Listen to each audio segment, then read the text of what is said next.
It's Wednesday, September 14th, 2011. I'm Rim. I'm Scott. And this is Geeknights. Tonight, some final thoughts on Madoka Magica. Let's do this. Also known as... well, Mr. Say the full name of the show. I was being sarcastic. What is the full name of the show, Scott? Puella Magi Madoka Magica. All right. But the point is that you usually put too many words in the opening, and I'm always like, you could have said that with less words. So this time I was like pulling a reverse for the funny. I was saying, why don't you use more words? Now, therefore, the what's going on here, the incentive for me is to ignore anything you say about the opener. The incentive for me is to pester and troll with a face that's like, hey. You mad? You mad, bro? You racist? You mad, co-host? So anyway, we actually started the show tonight a little late because I got my new bike. But as is typical with any bike shop in the world, and car mechanics, anything, when they say, they leave a voicemail saying, hey, it'll be done, come by anytime after X, whatever X time is. It will not be done if you show up 5 minutes after X. It will never be done when they say it was done because they don't think you'll be there when they say it was done. Really? My laundry, they said it would have been done at 5, and I got it at 5. And by the way, did I tell the story on the show? I don't know. Anyway, so both laundry machines in my building were out of order. So I'm like, shit, I got to go to the laundromat. But then I realized, shit, if I go to the laundromat, it's not like it's in my building. I have to sit there and watch the laundry. It's not like at college where you can go into dorms where you can go back to your apartment or your dorm and go back to the laundromat. You got to sit there with the clothes. Granted, occasionally, even in dorms, going back to the room meant you'd come back and find all your clothes in a heap wet because some jackass decided they wanted to use the dryer. Right. Well, it depends on how I always use them at down, not peak times when there was less competition. But anyway, in a laundromat, a public one, you know, it's a real place of business. You got to sit there with the clothes. And I'm like, fuck me. It's Sunday. I want to watch football. I do not want to sit here next to watch clothes spin around in a circle. So I was like, wait a minute. Laundry service. Aw, shit, life of luxury. You give someone money, which I have extra, and they do your fucking laundry for you. And they fucking fold it. I was like, aw, shit, son, doing this. So I did that. It was like 30 pounds of laundry because I don't do laundry until all my clothes are dirty. And it cost me like $26 or whatever. And you know what? They did a really great job, and they folded my freaking clothes for me. But there were only 2 negatives. Well, and a positive, right? So negative, well, that's actually 1 negative and a positive. I don't know, whatever. The point is, the only thing they did do that I did not like was they used fabric softener, which made my clothes smell.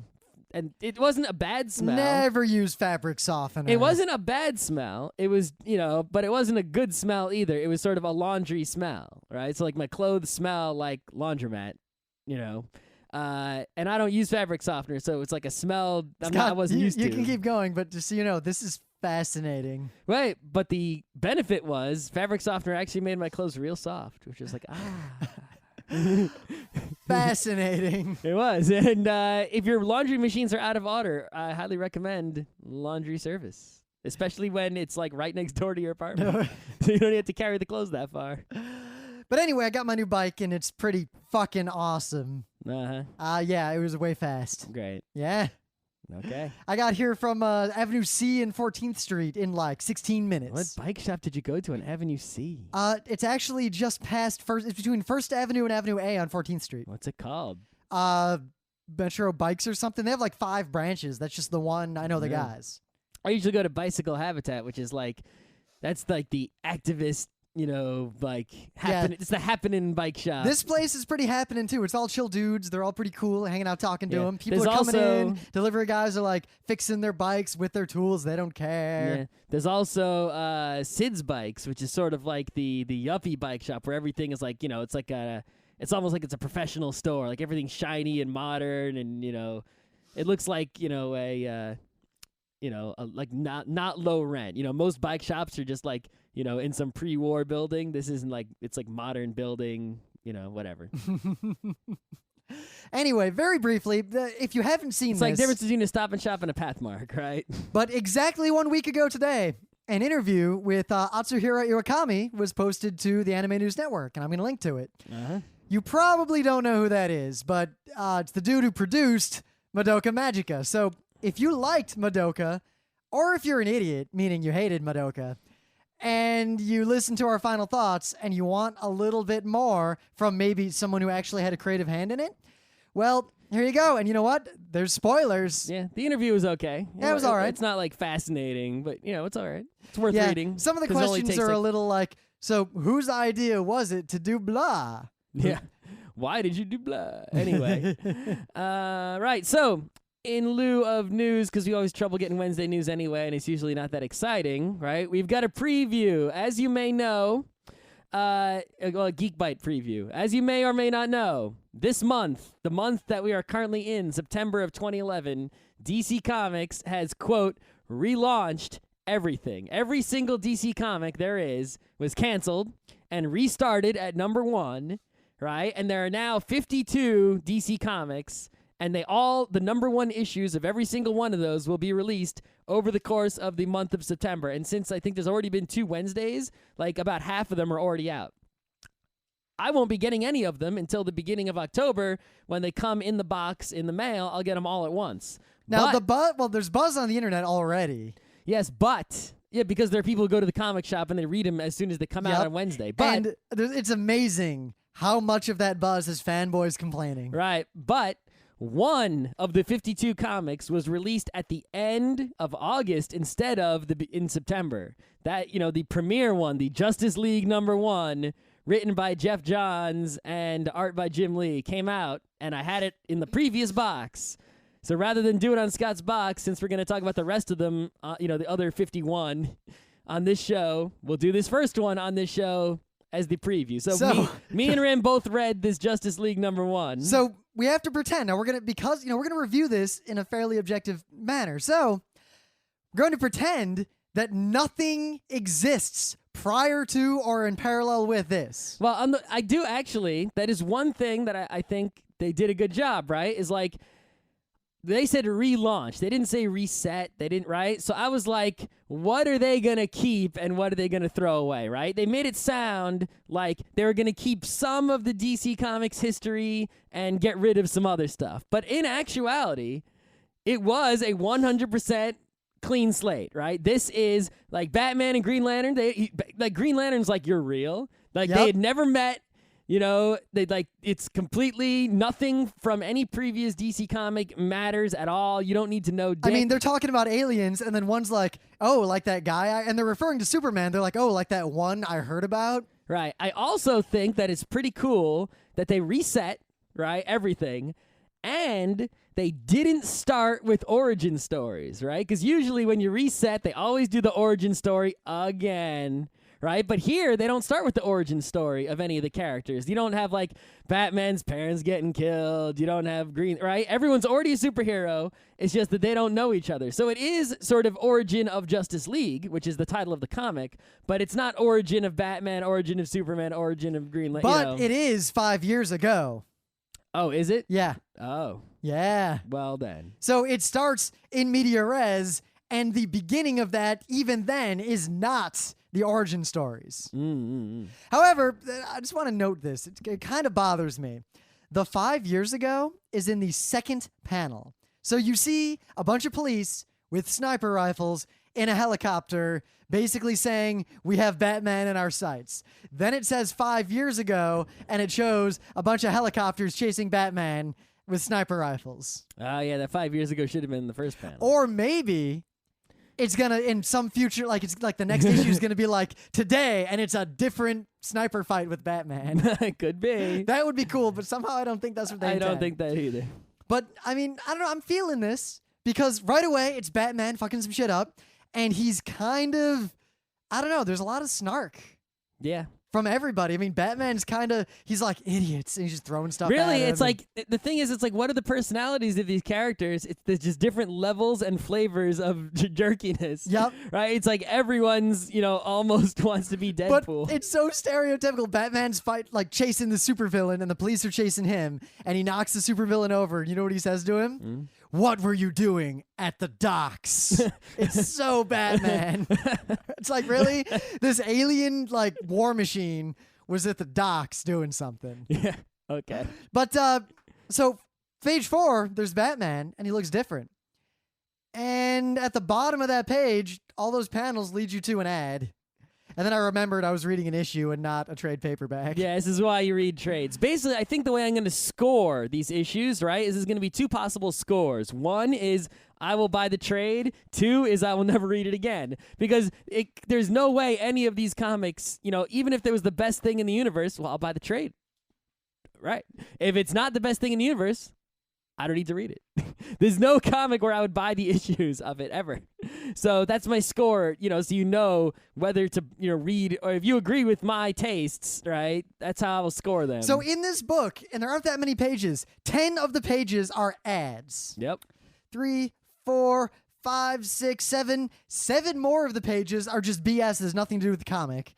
And then up, 1 more ad. So 11 pages of ads and a bunch of pages of non-comic. Mm-hmm. Yeah. If you bought that comic at face value, which I did not, I got $4. Yeah, I paid less than $2. I think we paid $80 for the whole thing, and there's 52 comics. So Batman I can dig, and I kind of like how the Green Lantern's like, what do you mean you don't have any powers? Really? Yeah, that was probably the best part of the second best part of the whole thing was in Green Lantern is like, don't fucking tell me you're just a guy in a bat suit. But simultaneously, the Green Lantern is kind of an all-powerful god compared to Batman in this. Well, he is, but he also, I didn't have any reason to like the Green Lantern. He was just Why? He's great, and he's helping everybody. Yeah, but Batman's actually the one giving him shit. Yeah, but he was just sort of dopey, and like obviously his powers. How is he awesome. dopey? He's like, whatever, I'm invincible. Yeah, which is kind of dopey. That's not dopey. That's just, I mean, if you it's were like, invincible, why would you use fucking fire engines, right? That's what I wondered about. How come he makes everything an analog? Maybe you know what it is. So in the Prince of Nothing, right? Maybe he's not creative. In the Prince of Nothing, there's the analogy magic, and then there's the abstract magic. Spoilers. He can only do analogies. Actually, I think you got it wrong, but the analogies are part of the... Anyway. No. Anyway. Regardless. Anyway. But, I don't know, Superman appears, and he's a little too snarky. He is, but actually I was kind of liking that. I like that too, but they're all snarky. Like, they're all snarky in the same way, except Batman, who's just Batman. Right. So everybody's Batman, except... Well, Batman is Batman, and everybody else is snarky We already went superhero. over this, that of the 52 comics, like over 25% of them are Batman or Batman related. I hereby declare that Batman is DC's Wolverine. Yeah. He's on everybody's team. That's not news. That's been that way for a while. But the point is they reset and they kept it that way, right? Even though, right, despite resetting, and Green Lantern was sort of their more popular thing lately. So they reset and they still went full Batman. It's like, really? You could have toned back. And the suit, there's barely any But Superman Scott, really, going. really, could you? I mean, what's compelling about Aquaman compared to Batman? The thing with Aquaman is just no one tries to make him awesome, and actually succeeds. I could do it. And 2, because Aquaman is the lot same of problem people, that Nightboat has. If the crime doesn't occur on the water or near a conveniently located canal, you make the entire story underwater. But they never do that. He's just like the lame guy hanging around with like the real fucking kids. Little Mermaid. Hello. Anyway, why couldn't you have the lady part most on of the the people bottom? who read superhero comics, right, are not like suspecting readers like us. They just pretty much have a hero they care about. And, like, I'll see people, literally, they'll go into the comic shop, and they're Spider-Man guys. They literally just walk down the aisle, and every comic that's on the new comic shelf that has Spider-Man on it, or any Spider anything, they take. And then they go directly to the checkout. They don't look at anything else. So there's people who go to the comic shop, a lot of them, who just walk down the aisle, and anything that's Bat anything, they take, and they go to the checkout. And that's all they do every month. So that's why there's a lot of Batman comics, right? That's the only reason. Overall, I gotta say, I've never liked a Jeff Johns comic ever, right? I'm usually way down on him. He wrote for fanboys. He is a fanboy. Remember he wrote that Green Lantern Rebirth, which was awful. Oh my God. Which started off the whole Green Lantern. That was your fault. You handed that to me and you're like, we got to review this. Yeah, we did. Yeah. Right. And pretty much all his comics are like that. But Didn't you go to all those comic guys and they were like, this is good. This is something you should read? Yeah, I was like, because the Green Lantern was so popular. So I was like, this Green Lantern is so popular, everyone's reading it. I got to see what the deal is. So they're like, I'm like, where does it begin? They're like, you got to start with the Green Lantern Rebirth. That's where it begins. That's where it all starts. And I read it, and I was like, wow, that's awful. But I think here what happens is you had Jeff Johns, and they forced him to reset. And by forcing him to reset, the primary thing that was wrong with his writing was his fanboy pandering, which is also self-pandering because he's a fanboy. And by forcing him to reset, you took away his primary negative writing trait, which was, dropping things for fanboys. And therefore, I mean, this isn't great. I would not going to buy the trade of this or read any more of it. But it was the best Jeff Johns comic I've read. And also the Jim Lee art is still pretty great. I like the colors especially. But they're already going a little cliche in that the title of the next one says, and I quote, Batman versus Superman. Dum, dum, dum. There's a reason I'm not buying any trades. Though Superman's kind of a dick. And I like Dick Superman better than regular old, American Pie Superman. I really worry he's going to be the exact same kind of dick that the Green Lantern is. But that's the other thing is that being a dick doesn't work if everyone's a dick. You need people to suffer the trolling. You can't just have a bunch of trolls, right? There has to be someone who gets... It'll be Aquaman. He'll be like, guys, come on. Right. Troll-lestia doesn't work if it's also Troll-Light Sparkle and Troll Dash. It doesn't work. It only works when it's just Troll-lestia. So we'll see. We'll read the rest of these and have detailed reviews. Yeah. Notice I did not say anything unnecessarily disparaging this because comic... if I ignore every other DC comic that has ever existed and just read this, I am kind of curious what happens on the next page. Yeah, this is not awful. And the art's okay. I like the art. Yeah, this is not so bad. It was probably... I haven't read any Justice League ever, but this is better than any Justice League I've ever read. It's better than Super Friends. That's a plus. So there is one more very important news. All right. This weekend, the second season of a show called My Little Pony: Friendship is Magic is gonna air. It's a Saturday morning cartoon now on the Hub, 9 a.m. Eastern, 6 a.m. Pacific.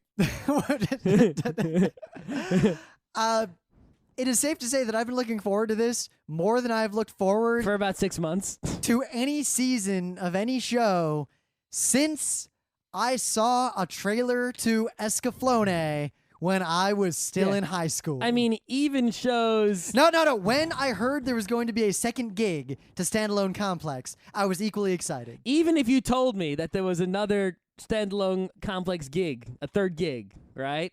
I'd probably wait until the whole thing was done and watch it all in a big blob. I would watch... Only for ponies am I going to need to go on YouTube on Saturday afternoon after someone uploads it and watch it immediately. Yeah, you realize that if I have access to a TV that I can change the channel on... And it has the Hub. I'm going to watch it live on TV. That'll be the first on show. Saturday at 9 a.m.? I have watched. With little girl commercials? We'll see what the commercials are. You going to watch Pound Puppies after? No. Are you kidding? Fuck that. The same people make both the shows. Don't care. Right? I don't trust that Pound Puppies at all. Actually, there were some commercials that were that they had on Equestria Daily that were promotional commercials for the new pony season. Nobody has moves like the girls with the hooves. They were also Pound Puppy commercials. They were promoting that whole block of 2 shows on Saturday morning. Why can't My Little Pony just be on Toonami? Yeah. Someone even made a trailer that was like Toonami with My Little Pony. Yeah. Anyway.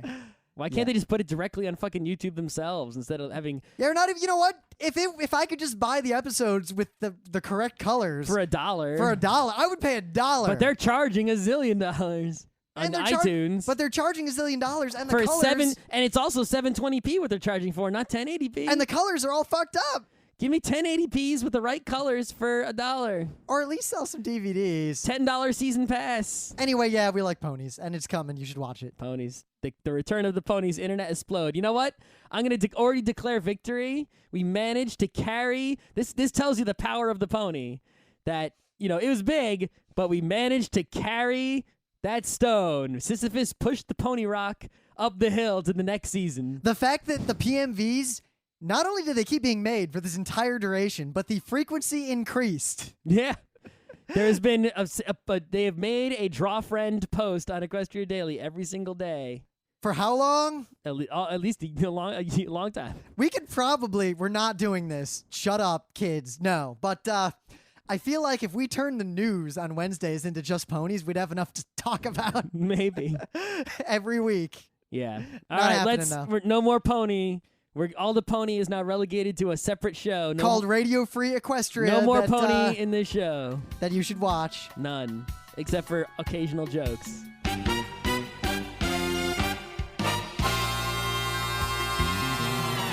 But anyway, very briefly, things of the day. So, not technically a college humor, but a Darkly. But of this kind of joke, it's college humor. This is I could link to the Darkly one. Okay. It's on Darkly as well. Which is the same people as college humor. It's different sites. It's the same office. So, anyway, it's Link with a portal gun, but it is actually extremely well done, and you will enjoy this. Yeah. Possibly more so if you've actually played A Link to the Past, and if you haven't, well, what the fuck? That's really a shame. If you haven't, that is your assignment, unless you also haven't played Super Metroid, in which case that is your first assignment. I would start with Link to the Past. Super Metroid. I prefer games like this to games like Metroid. Super Metroid. Anyway. Best. Anyway. So, cats, they're funny. They are. They encounter all internet funniness comes from cat. Cat is like, if there was cat is like, protons. It's a primordial element. Right. It's like protons. If you're making internet humor, figuring out internet humor science, you get your microscope, you zoom way in, cat. No matter what it is, you could be zooming in on like, 2 girls, 1 cup, and you zoom way in, and you'll see it's just made of cat. So here is some raw internet hilarity. They take in many classic paintings that are the kind that you find in museums, famous ones, and they replaced the primary or perhaps secondary characters, or whatever one was most humorous, with cat. But not any cat, this one particular orange cat, in a variety of poses, matching the poses in the picture. It is the funny. I encourage you to make more in this vein. It is very reminiscent of They have old... not fully explored this particular combination of humor, and I think there are great opportunities for LOL. It's in the style of the old Photoshop Fridays that I used to be a huge fan of. It's more of a comedy goldmine. Yeah. It depends, because the old Photoshop Friday would be, here's a picture, do something funny to it. And the comedy goldmine would be, here's an element, do something funny with it. Right. But I think this is more, Photoshop Friday was, here's a picture, do whatever. This is, do this specific thing, which But to any picture. Ah, true. Yeah, they're two sides of the same coin. It's more, maybe it's a worth 1,000. I don't know. There's so many difference. Regardless, I laughed out loud. This is pretty good. It's good. I feel like the only way to make this better is to turn it into On the Go.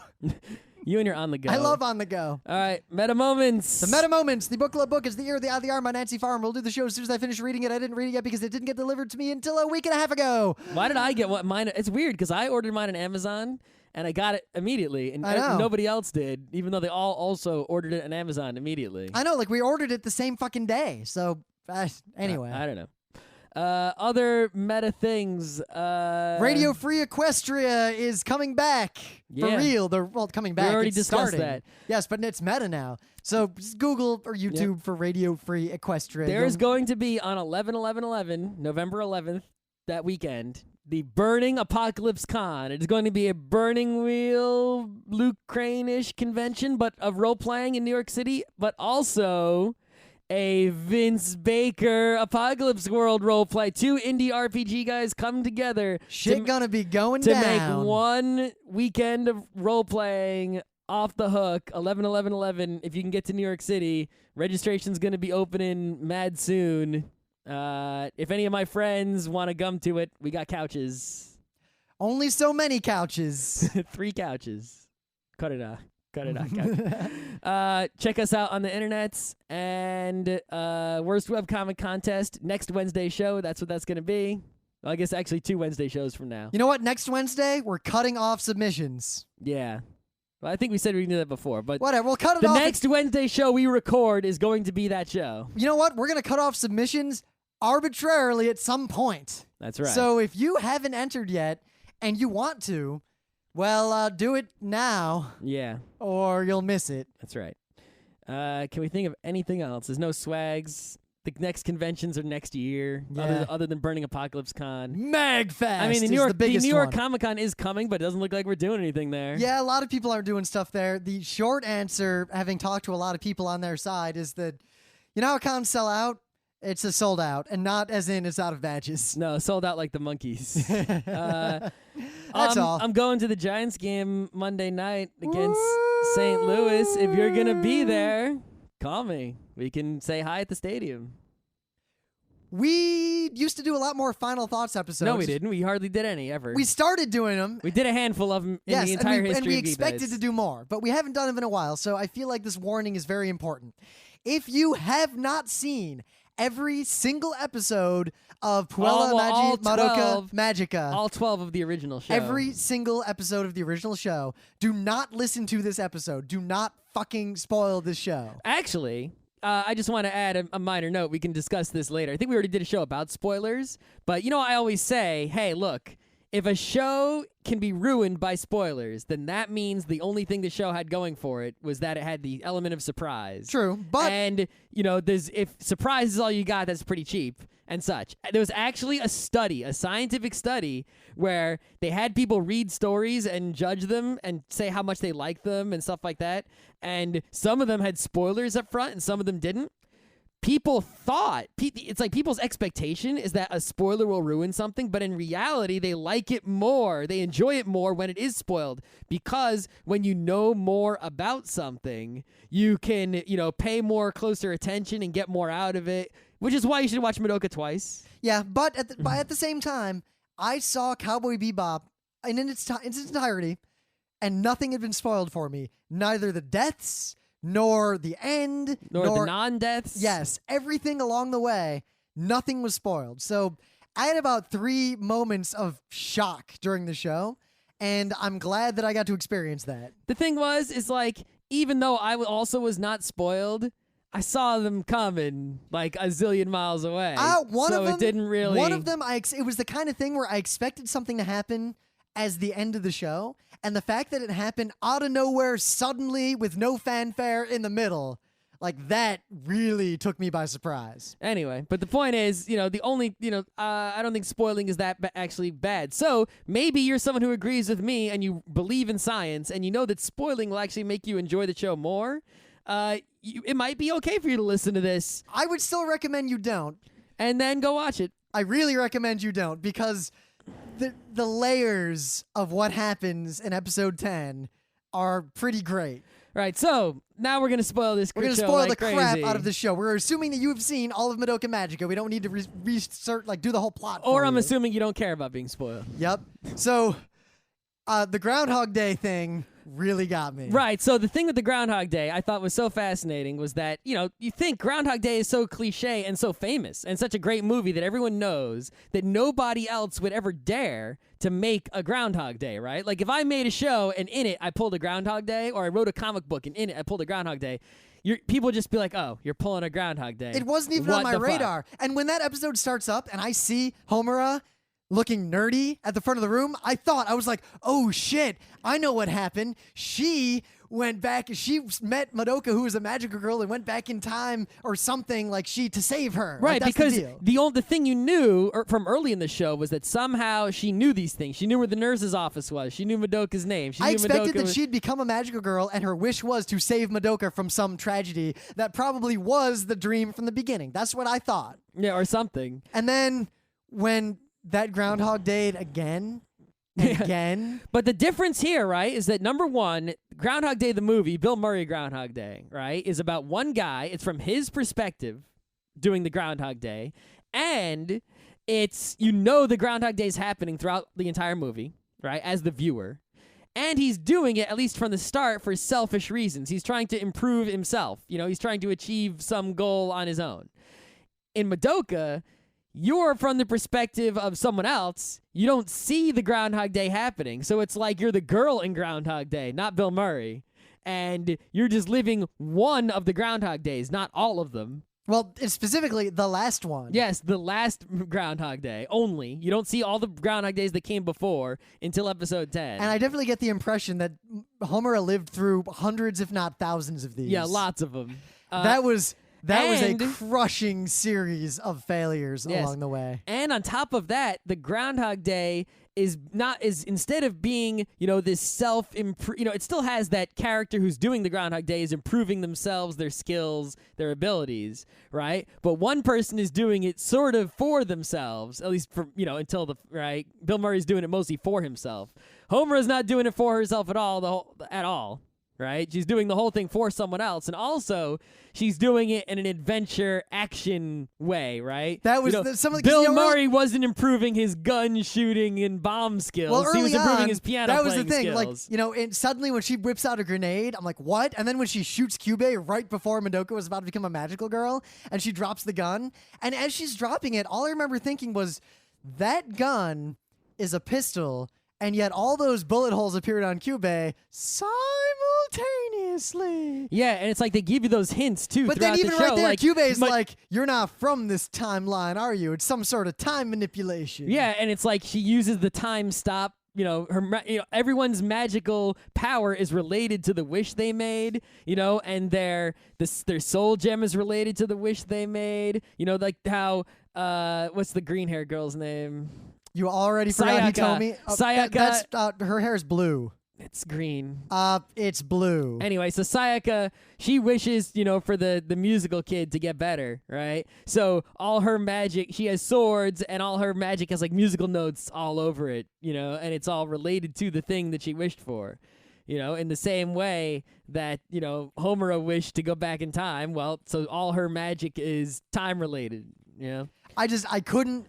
It was really hard to watch all those, every iteration along the way. And I like how they showed you a lot of them and how it's like they showed you ones that were really meaningful, right? They showed you ones where she significantly improved her skills. They showed you, they showed you why. It's like from the beginning of the show, you're like, Homura obviously knows something. Why doesn't she just come out with it? Well, because the last time she tried that, it didn't work.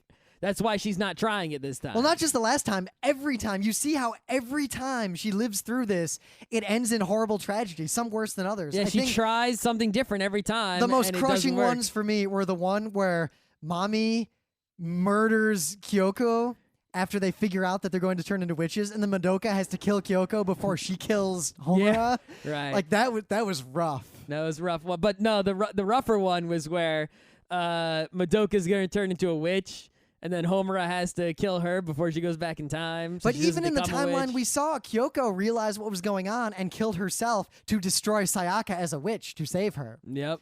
And her blue hair. Uh-huh. See? Blue. Whatever. That's blue, Scott. Not green. I can't really see it from here. He told me he had green hair, and she didn't really matter. It's greenish blue. It's not. It's blue. Whatever. So what else can we say about the show?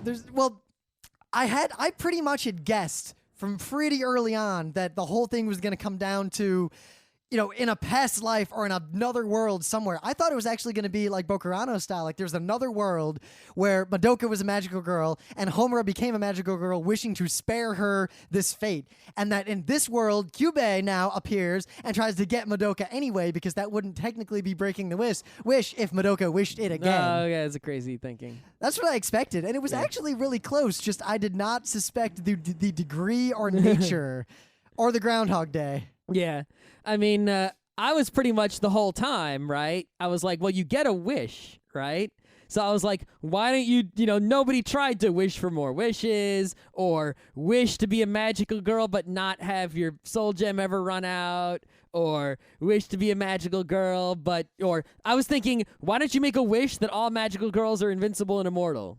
Make that your wish. Yep, but we already knew that there must be a balance in the world between hope and despair. Right, and it wasn't ever, they never make the rules super clear like they do in Death Note. And Kyubey's, you look at the Bokurano, at least he tells you all the rules, or Death Note, they tell you all the rules. In this one, Kyubey's just a jerk straight up. I love the second time through, I noticed how pretty much everything Madoka does, he's like, you can make a contract with me, and I can fix that. He personally, he intentionally gets them into situations where they, it's like he's like, Sayaka, let's go into the marble before mommy shows up and wait there. It's by the way, there happens to be a grief seed right here the day after. If anything bad happens in there or mommy doesn't show up on time, you can always make the contract and become a magical girl. I and save the imagine day. them walking around like Madoka drops her parfait and Kyubei's like, I could fix It's that like if for Madoka you. and Sayaka just didn't go near any fucking grief seeds or go into any of those reality marbles and just kept going to school. But could they?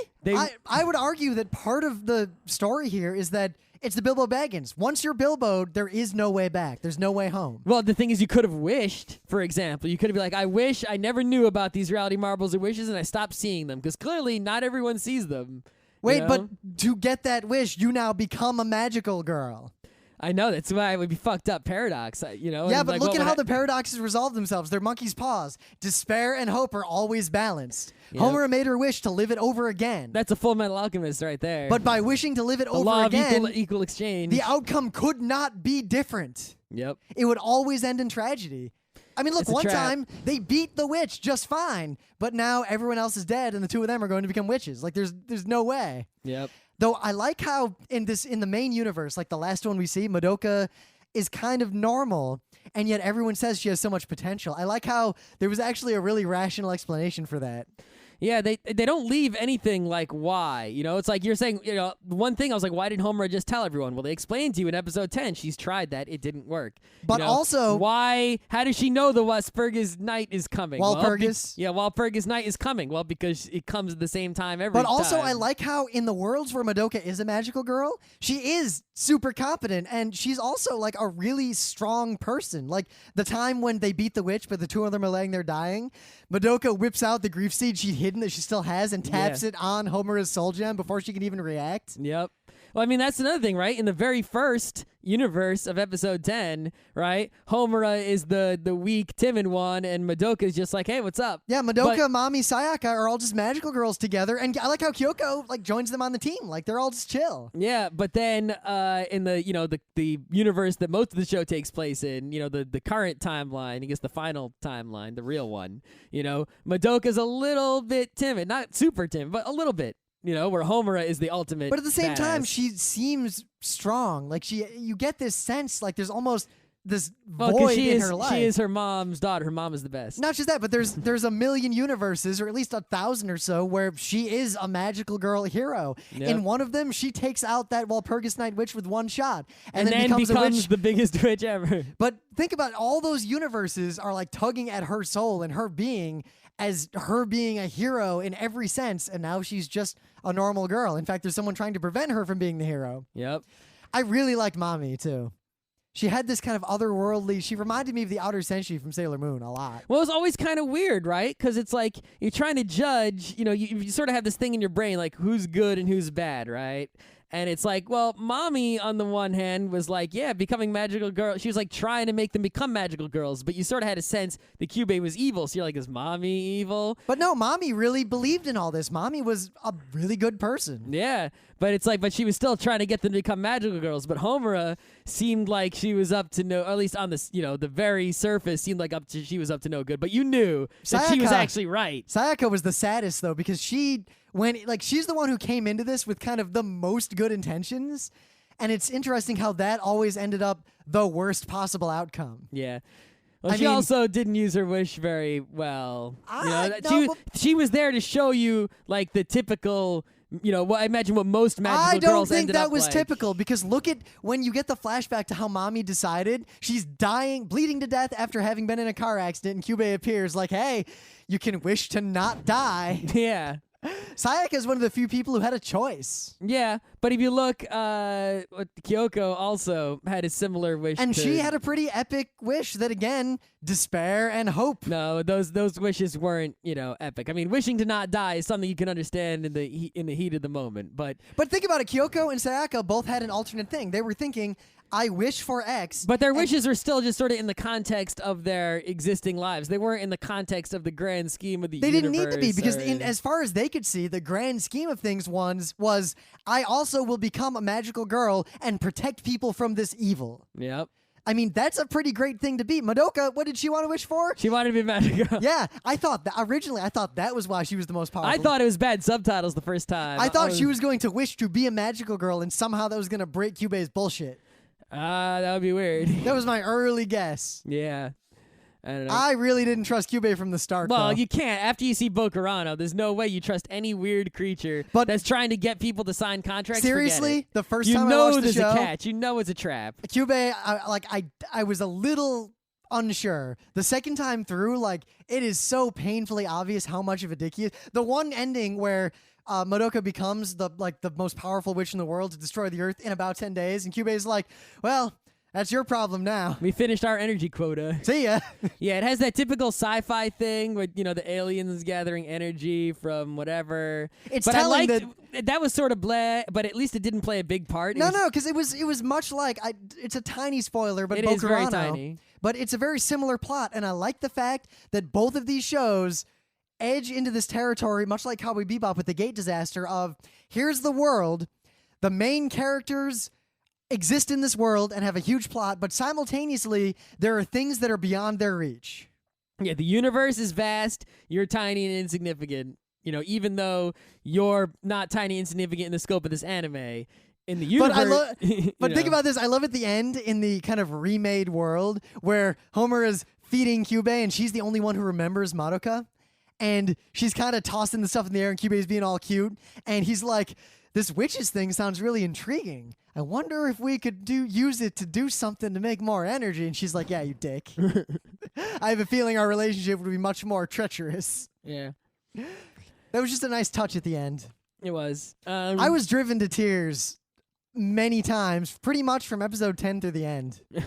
Well, I think that's by design. The end was epic to an amazing degree. Remember way back when Kyubey was like, you could even be an omnipotent god, and I kind of like how But it's like how she didn't wish to be an omnipotent god. It was just sort of like, well, you're going to become an omnipotent god. She's like, that's fine. But it's very important. She could have wished to get rid of just destroy magical girls. Like, there are no magical girls. Everyone leads a normal life. Yep. But I like how instead she went epic, because if magical girls still exist, then miracles still exist. Yep. And that was the whole thing with Sayaka. The fact that she dies. That timeline in the final remade world is basically Homura, Mami, Sayaka, and Kyoko being magical girls.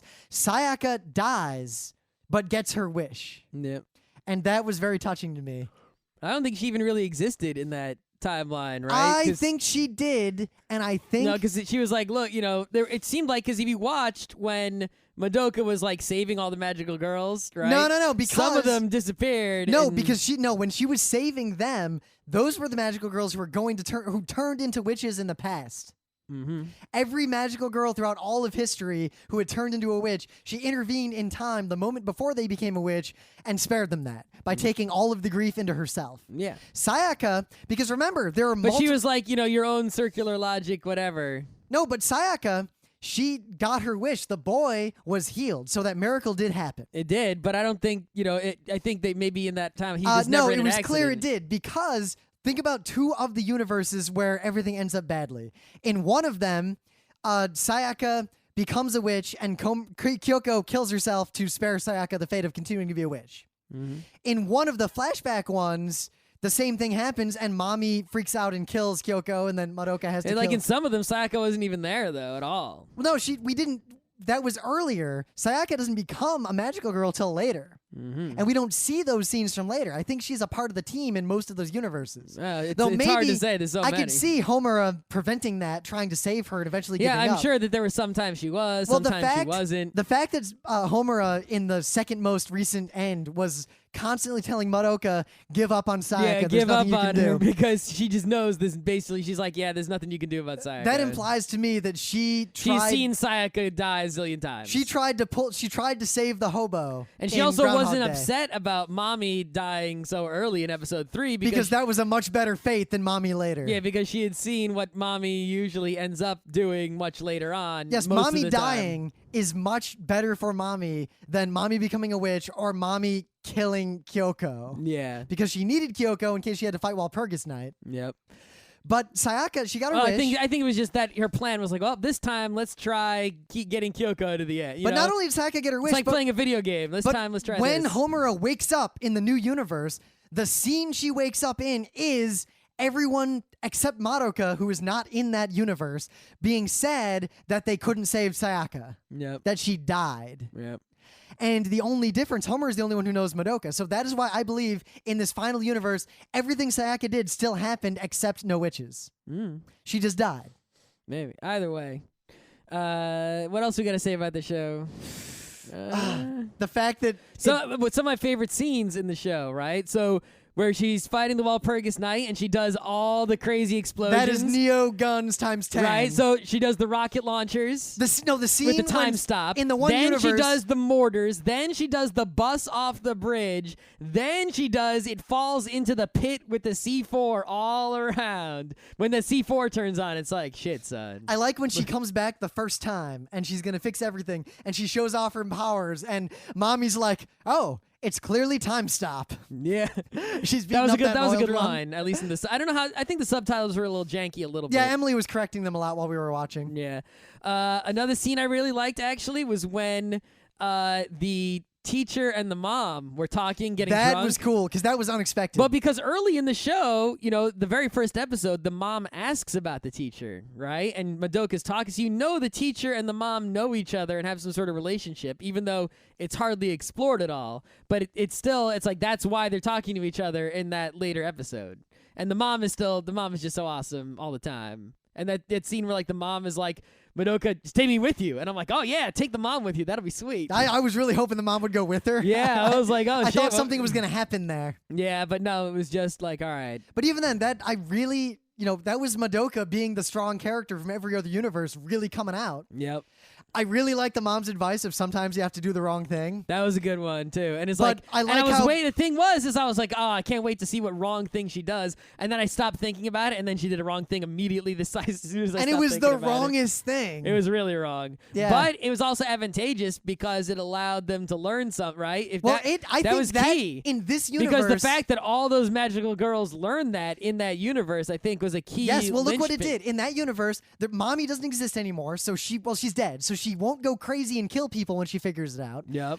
Sayaka learns, and Kyoko no longer is trying to kill Sayaka. But no, see, mommy went crazy and killed everyone in that old universe when she learned that they turn into witches, not when she learns that the soul gem is actually you. But I wonder if she might have figured it out, because I feel like she was... They were both things that pissed them off. Mommy was very, canny about everything, and very...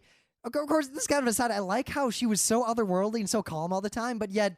in the flashbacks, you see what causes her to break down. Yep. And in the real show, the one time when Madoka's like, I won't forget you, I'll fight with you, and that was going to be her wish, how happy Mommy was, and how she breaks down and starts crying. Her whole family was dead in whatever accident. She was the only one who survived. She went and lived alone, as a magical girl, whatever, So it was just a lonely existence, but she was a good person trying to help people, just happened to be a very lonely life.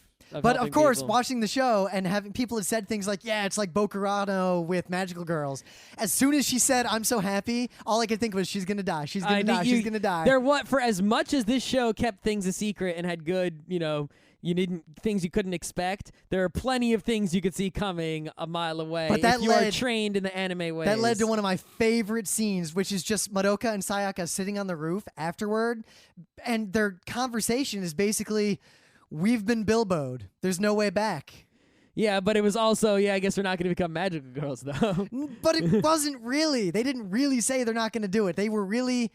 They said that because that was the logical thing, but it was obvious that both of them were still considering it. Like, they couldn't just walk away from that world. Yeah.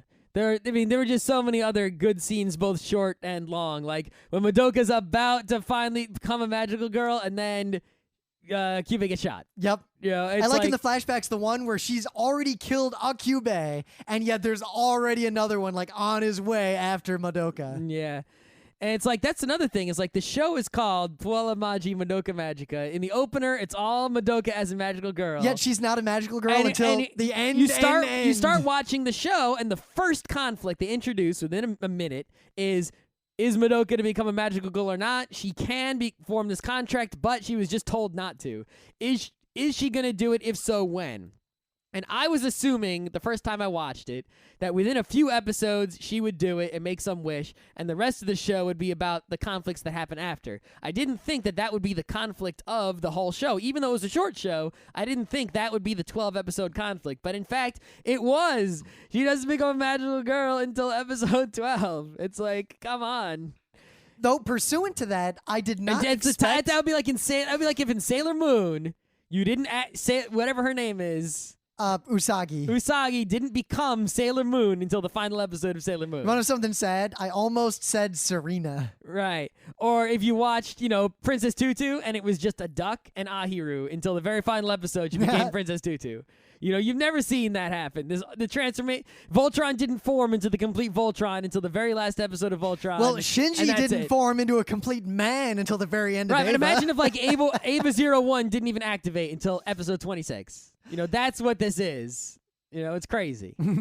Unbelievable. No one's ever had the balls to do something like that before. Oh, so I like the scene when Sayaka is like, I don't know about this time stop. All she does is drop bombs. I'm the only close-in fighter. It's kind of dangerous for me. Yeah, how they were sort of practically... But then the next... It's weird. That's the Reveal Everything episode 10, the Reveal Everything Groundhog Day episode, and somehow they're managing to fit into that episode pretty straightforward, like tactical magical girl fighting discussions. The show, if you just look at this show, you see 5 magical girls who fit the stereotypes of a magical girl team. And yet the entire show, there's no hint of that magical girl team except the opener until you get the flashback. And also... and then the fact that at the end of the show, and that episode 10, they play the opener to the show at the end. Yeah, episodes 10, 11, and 12, the closer is pretty much gone, right? They just play the opener. That was brilliant because it's kind of like, it's almost like a new testament of magical girls. With her becoming a goddess is kind of true. It's like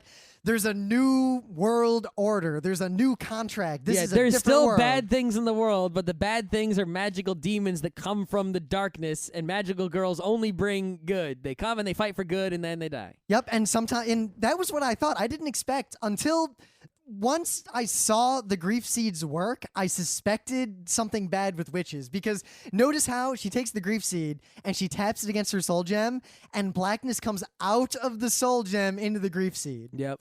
Think about how fucked up that is. That means that every one of those grief seeds is already the tormented soul of a former magical girl, damned to this for eternity. But then what are they doing? They're killing them. That is sort of weird. It's like Kyubei's trying to get energy, right? But he gets the energy from the filled grief seeds. But he's killing them. That's what he collects in his ass, right? But he said that the energy is... it wasn't... No, I think he said the energy is released when they become a witch. Ah. It's like the burst. It's like in The Golden Compass, which you haven't read.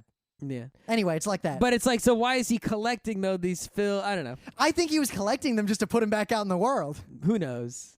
But there was, that's another thing is like every little thing can be explained, like, well, if it takes a magical girl to become a witch, how come there's like, it seems like there's plenty of witches for them to fight? Well, because witch fragments can happen. That's why. That's how come there's such a great quantity of witches. Notice something even interesting. Though there's way more witches than magical girls. Kyubei says, and a lot of them, like Yoko knew this, that a fragment becomes a witch once it's killed. Yeah. So Sayaka, I think, killed those guys on the train. Probably. And the reason I think this is look at her as a witch. It's half the motif of her life. Madoka and the boy and the music. The other half of the motif is trains. Yep. I mean, her weapon is the train wheels. That's true. Which means... Well, they were sort of wagon wheels. But yeah, but they were also the trains going in the background. So I looked at all the other witches, and every witch has 2 distinct elements together. And I am pretty sure the writers thought of that very tightly. It was very intentional. The style of every witch was representing, something very specific.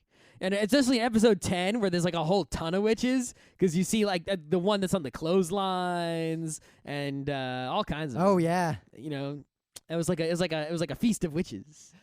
It also had that old anime thing, It was almost fan service because like witches are some the Groundhog Day reveals had the other big part of not just Groundhog Day, but Cleopatra.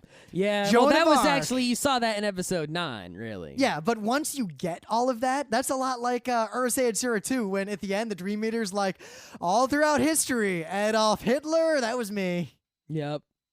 I like that kind of shit because it ties it in, even though it's a future world, it ties it to the real world somehow. But seriously, how many shows have the main character in the end wishing to become a god, and that actually happens, and that is the end? Yeah, right. Well, she didn't wish to become a god. Well, she wished that magical girl that there were no witches, and that she would destroy all the witches. Yeah, she wished that she would destroy every witch that had ever been and ever would be, which immediately implied that she would take all the grief of the world into herself. Yeah, and then she makes this gigantic soul gem. So think about this. She is now basically a goddess Yep. who has all the grief of the world and all the hope of the world in herself. She doles out the hope through magical girls, and she doles out the grief as demons for the magical girls to fight. Yeah. And there's that one really quick thing that you have to really, it's sort of quick, but you have to really pay attention to it in episode 12 where she, you see the giant soul gem, right? And it's like, oh, she's collected all the despair and also all the, the hope all at once. And then it's like, well, and then there's like the giant witch with like the sun moon face that grabs the whole earth. Yep. And then she's like, well, nope, if my wish comes true, I kill this one too. Yep. And she hoses that one too, just like she wished. I like how even Cube is like, when she makes the wish, it's like the first time when I almost detected a slight bit of consternation on his part. He's like, this might not be good. Yeah. That was really touching, though, when I like Homura remembers her, which was very important. And the whole ribbon thing. Yeah, the ribbon thing, and then the little brother, and she talks to Madoka's mom. The best character in the show. Yeah, that was just really touching. Yeah, like, if there's any girls out there who are like Madoka's mom, call me. There are. Yeah. I mean, she has a lot of the aspects of characters like that we've liked, but she also has responsibility. Yep. I mean, in Ava, we may have liked certain characters, but they were not the most responsible people. That's actually, Madoka's mom is like a more grown-up Misato who is not crazy and doesn't really have emotional problems. That's but exactly what she's like. Has the same kind of personality and hotness, right? She's, they both have really important positions in big organizations. I love when Madoka's like, why don't you become the CEO? And she's like, huh. Yeah. Well, if I get Baldy out of the way and I do this. Yeah. And I like that action. That was good. And just that scene, again, where her mom confronts her, like, you know what's up, and Madoka puts on her adult face, which really harkens back to the scene where, her mom's drinking whiskey at night, and she's like, and Madoka's like, I really want to drink whiskey with you someday, Mom, and the mom's like, you should go for it. Growing up it kind of sucks, but it's also kind of fun, and that's kind of my sentiment. Yep. But then when she tells her mom, like, I have to do this, and her mom is like, I trust you, and she lets her go. That was you never see that in anime. Yeah. But the mom they even said like sensible things, the kind of sensible things you don't hear, which is like let the firefighters handle, Yep. Because as far as the mom didn't know as well, Purgus Night, the mom thought it was a tsunami. Yeah, every other universe, the typhoon. witch basically fucks everything up. Yeah, they thought it was just a really big typhoon. They didn't think it was, And just little things like when Kyoko's like, how do you know Walpurgis Night's going to be there this time? She's like, statistics. Yeah, right. That was really funny. She's just bullshitting. Well, you could argue with statistics. 100% of my sample. Yeah, right. Well, Purgus Night always fucking shows up every goddamn time. I don't know. What else is there to say There's here? so much, but I love this we show. could probably talk for a long time. I guess the difference between this and a show like Utena or Big O Season 2 is that while there's so much to it, it was very straightforward. Like the plot at the end, there's no loose ends for us to really have to like rationalize. Yeah, it or wasn't one of consider. those, while it had the same sort of mood as an Ava Like, at Scott, what's times, the real life moral of this show? The real life moral of this show is that you shouldn't give up hope, obviously. Yep. Right? Or that you should draw hope from despair. Like if there is a balance of hope and despair in the world, then the more despair you have, the more hope you need to have. Yeah, but also, right, when you hope for something, right, it's also sort of be careful what if you wish hope for something too much, you'll build despair in yourself as If that you hope don't- becomes increasingly impossible. Yeah, but also if you hope that something might happen, that thing happening might, be the thing you hope for and might be great for you, but also might not be great for someone else. It's like, I really hope X happens. Okay, X happened. Yay! But that X happening makes someone else sad. Case in point, Kyoko's wish. Right, exactly. That was when I figured out that magical girls become witches. Because when she was describing what happened to her and why she became a magical girl and, the horrible consequences, that was told through a puppet show that looked just like a witch. Yep. I was like, oh shit, witches. Yeah, the sub-moral, like the moral of Sayako is that like she made the wish, to heal the kid, but it was like, did you actually just want him to be better, or did you want to be the one to make him better, right? And it's like, it's not the same thing. Yeah, well, Kyubey says that straight up. Even he's like, hey, you sure? Yeah. I love how Mommy's like, well, if you want to be a magical girl anyway, at least wish for some cake. Yeah, right? It'll be a really good cake. And then it was cake right away. The witch was cake. Yeah. It was the cake witch. I like how when you fight the witches, the witch's name appears in some weird font that you're not supposed to read. That was really cool. And it's just sort of like, I think that's the kind of stuff that's I gotta like admit. poking fanboys in the ribs, like poke. I was gonna say I'm older now, but when I was younger, like that's the kind of stuff that would have driven you nuts. I know. I would have been comparing screen caps. You would have been going online to look up the names of all the witches. I mean, I did that with Ava the first time I watched it. I was like going frame by frame through the opener, like what's going on? What's the name of all the angels? Yep, I was reading like old Kabbalah stuff and looking at the Tree of Life and trying to figure it out. I know, right? I'm past that point in my life. Me too.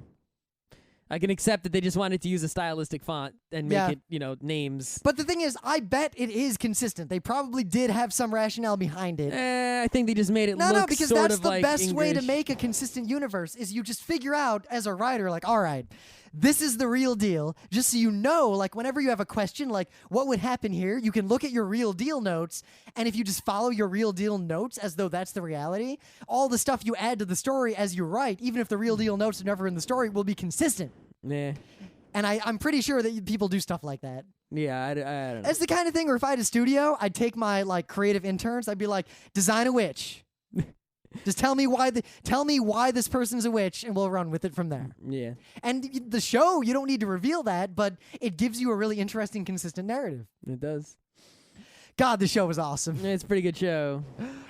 It's pretty good for 12 episodes, right? Yeah. I mean, what other show gets that much in 12 episodes? I know, not many. Not any. I don't know. I can't even think of one.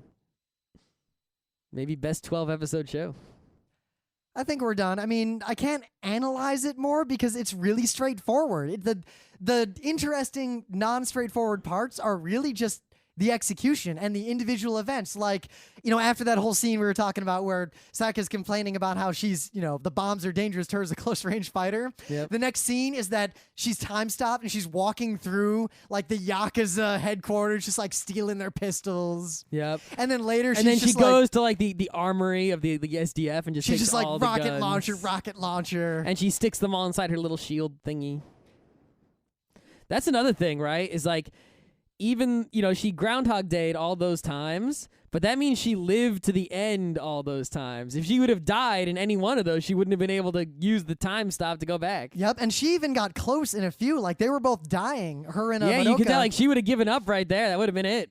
But I didn't think about, I kept thinking, like, wow, she's kind of trapped. It's much like when I was a kid playing Final Fantasy V. But it's like, no, she has to make it because this isn't how it ends. Yep, but in Final Fantasy V, I had the Blue Mage who had a power, he had a spell you could cast that would reset the battle you were in. As though it hadn't happened, but you were still in the battle. I was fighting the Shield Dragon. I was not powerful enough to beat the Shield Dragon. I had that spell. I couldn't give up. Right, you just kept resetting the battle and refighting the Shield Dragon, even though you know what? There was no chance of beating the Shield Dragon because you were not high level enough. After like an hour and a half, I gave up. Yeah, see what they should have done though, to fix Final Fantasy was you get experience even for the amount of the Shield Dragon you beat. No, but I'm saying. But again, if the blue mage would have died, you wouldn't be able to reset. Even after all these reveals, there's something I did not consider. Like, I should have considered it. I feel dumb for not having considered it. But when Kyubey was like, "This is the last reality," and I was like, "What?"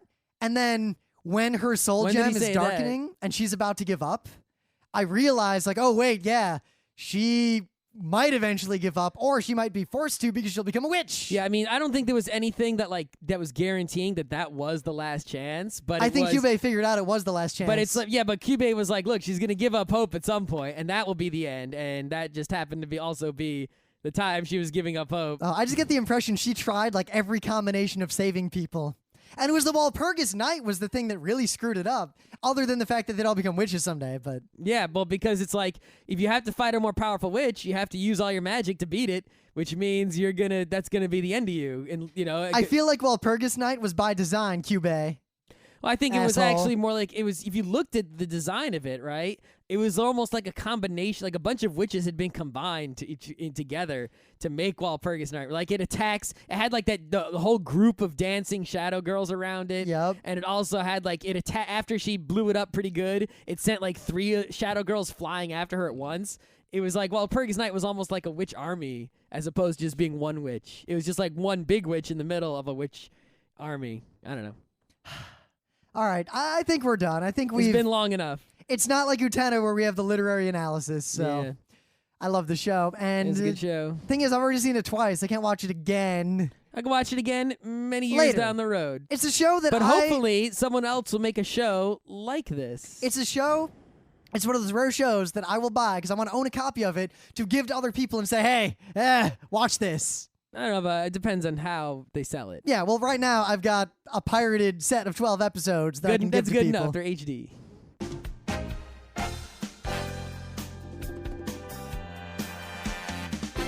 This has been Geeknights with Rim and Scott. Special thanks to DJ Pretzel for the opening music, Kat Lee for web design, and Brando K for the logos. Be sure to visit our website at frontrowcrew.com for show notes, discussion, news, and more. Remember, Geeknights is not 1, but 4 different shows. Sci-Tech Mondays, Gaming Tuesdays, Anime Comic Wednesdays, and Indiscriminate Thursdays. Geeknights is distributed under a Creative Commons Attribution 3.0 license.